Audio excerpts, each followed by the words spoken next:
Las personas que tienen problemas psicológicos en muchas ocasiones no son conscientes de ello. Por tanto, resulta súper importante estar atentos a algunas de las señales que a veces pasan muy desapercibidas, coladas. ¿Por qué? Precisamente por la falta de información y educación que recibimos en cuanto a la salud mental. ¿Y por qué pasa esto? Pues como lo vengo diciendo hace un buen rato, y no me voy a cansar de decirlo, aún hoy en día, en pleno siglo XXI, la salud mental sigue siendo un estigma. Por lo tanto, lo primero que voy a decir es que en realidad no se puede hablar de una mente normal o de otra anormal. Porque si te fijas, lo que en un tiempo y un lugar es normal, en otra época y otro sitio puede ser considerado como una enfermedad, patológico, por ejemplo. En 1970, por ejemplo, la homosexualidad aparecía en los manuales de diagnóstico y de los trastornos mentales como una patología. Y luego, al avanzar los estudios y el darnos cuenta de que la homosexualidad nunca jamás ha sido una patología, fue eliminada de estos manuales diagnósticos, dejando de ser considerada una enfermedad que requería tratamiento. Así que en 1970 o hasta 1970, la homosexualidad era una enfermedad y después ya no. Hoy en día quizás nos parezca ridícula esa forma de pensar, tonta, estúpida, pero en 1970 te aseguro que fue todo un hito. La mente y el comportamiento humano tienen manifestaciones muy variadas y no porque se salgan de lo común quiere decir que estemos ante una suerte de problema mental. Ahora, pese a esto, también es bueno recordar que la mente sí puede presentar problemas y sí puede enfermarse. Por ejemplo, esto sucede cuando alguien desarrolla ideas o conductas que hacen daño sistemáticamente a sí mismo o a otros, ya sea de carácter físico o emocional, ¿ya? O cuando hay una dificultad severa para distinguir los hechos de las fantasías, ¿ya? Hay un autor, no me acuerdo el nombre ahora, que dijo: las cadenas de la esclavitud solamente atan las manos, pero la mente hace al hombre libre o esclavo. La gran dificultad reside en que las personas que tienen problemas psicológicos en muchas ocasiones no son conscientes de ello. ¿Por qué? Es súper fácil. Porque por lo general se da una relación que está enfrentada. Cuanto más graves son los problemas, menos consciente soy de ellos. Y esto se debe a que la dificultad se origina en la mente y es esa misma mente la que realiza la evaluación para decir si estoy bien o mal. De ahí que resulta importante estar atentos a algunos síntomas. Estos se definen más que como síntomas, yo diría rasgos, señales, características, etc. Y no son concluyentes, pero pueden sugerir la existencia de alguna dificultad en la mente. Así que, ¿estás listo? ¿Quieres saber cuáles son? Pon atención y anota cuántos de estos rasgos puedes tener o si conoces a alguien que los tenga. El primero es la percepción y los problemas en la mente. La percepción es la capacidad de captar el mundo con los sentidos, ¿no es cierto? Vista, oído, tacto, gusto, olfato. Y lo adecuado es percibir el color, el olor, la forma, la presión, etcétera, tal y como son. Ahora, cuando se traspasa la barrera, más allá de lo anecdótico, es posible que debamos hablar de una psicopatología y de específicamente de la percepción. En estos casos, la errónea percepción de los estímulos sería resultado de un procesamiento inadecuado por parte de nuestro cerebro y de los órganos sensoriales. Así encontramos, por ejemplo, dolencias como la hiperestesia o la hipoestesia, que es percibir con mayor o menor intensidad respectivamente los estímulos. La escisión, que es percibir separados los elementos de un mismo estímulo. O la metamorfopsia, que es la distorsión de la forma y el tamaño de los objetos.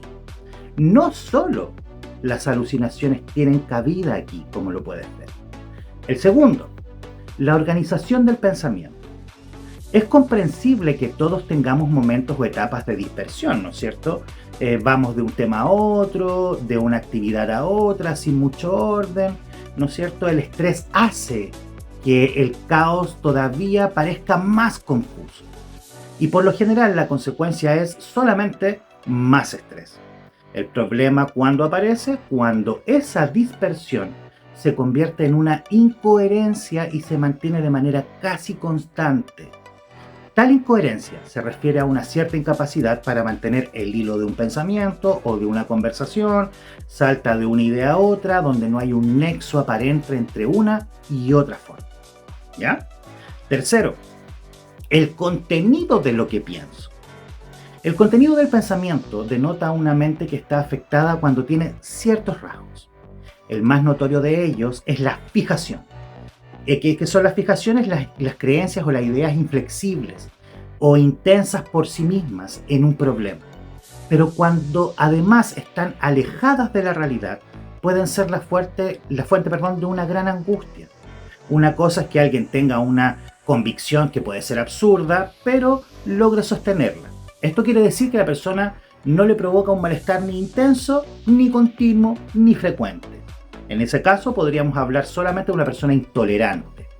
Pero si esa creencia fija origina grandes dosis de angustia, podríamos hablar de otro problema y a otro nivel. El cuarto, el estado de conciencia. En nuestra cotidianidad hay muchos hechos que se escapan a la conciencia. Esto es propio de cualquier mente normal. Por ejemplo, ocurre cuando nos levantamos de la silla para hacer algo, ¿no es cierto? Y apenas estamos de pie, olvidamos y dejamos atrás de forma deliberada nuestras intenciones y decimos, oye, ¿a qué venía o por qué hice esto? Estas fugas de conciencia son habituales, ¿no es cierto? O involucran hechos que no siempre son tan relevantes. Podríamos hablar de un problema así suavecito, pero cuando sí son relevantes, si hay alguien que lleva a cabo algo que después no tiene idea de por qué o para qué o cómo lo hizo, entonces tenemos una buena razón para sospechar de un problema en la mente. El quinto indicador, la mente y la atención. Los problemas de atención tienen que ver con una ausencia o exceso de concentración. Cuando hay una ausencia de enfoque, la mente baila de un lado a otro sin un rumbo. Por ejemplo, la persona es incapaz de seguir una instrucción paso a paso. En cambio, si hay un exceso de enfoque, la persona pierde la capacidad de atención periférica. Y esto hace como un efecto de embudo, ¿no es cierto? Y esto quiere decir que es incapaz de conectarse con el entorno cuando dirige su atención a algo. Obviamente, para que sea un problema de la mente, este síntoma debe ser severo y mantenerse durante el tiempo que estipulen los criterios diagnósticos, ¿ya? El sexto indicador, la memoria y el reconocimiento. Los fallos en la memoria y el reconocimiento pueden tener muchas causas. Surgen del estrés, de la fatiga o del exceso de estímulos a los que estamos sometidos, entre otras cosas, ojo, y que son desencadenantes de los conflictos. La memoria humana no es como la de un ordenador. ¿Por qué? Porque nosotros procesamos también emociones y estas influyen mucho en la profundidad con la que registramos un hecho o un dato. Lo que algunas personas llamarían lagunas mentales o amnesias parciales o totales de hechos que son relevantes, constituyen un indicador de que algo pasa en la mente, ¿no es cierto? Y son fuentes fundadas de sospechas el olvido recurrente a la incapacidad de reconocer algunos hechos en los que se ha estado involucrado, ¿ya? El séptimo indicador es el lenguaje y la mente. El lenguaje es el principal vehículo del pensamiento. Un lenguaje claro habla de una mente clara. Por el contrario, siempre que hay un problema en la mente, se refleja en lenguajes confusos, desorganizados o poco pertinentes. Dentro del campo del lenguaje caben expresiones no estrictamente verbales, como también pueden ser el tono de voz, la gestualidad o alguien que no es capaz de sostener la mirada, ¿no es cierto? Y que hace excesivos movimientos cuando habla. También puede tener problemas este tipo de conducta. Recuerda que en este, como en los demás síntomas, es necesario que la valoración la haga un profesional de la salud mental, ¿ya? Así que, si presentas uno o más de estos 7 signos, quizás en realidad no sea síntoma de nada, pero nunca está de más pecar de exagerado y que después estarse arrepintiendo de no haber puesto la suficiente atención en nosotros mismos para asegurarnos si estamos sanos o no.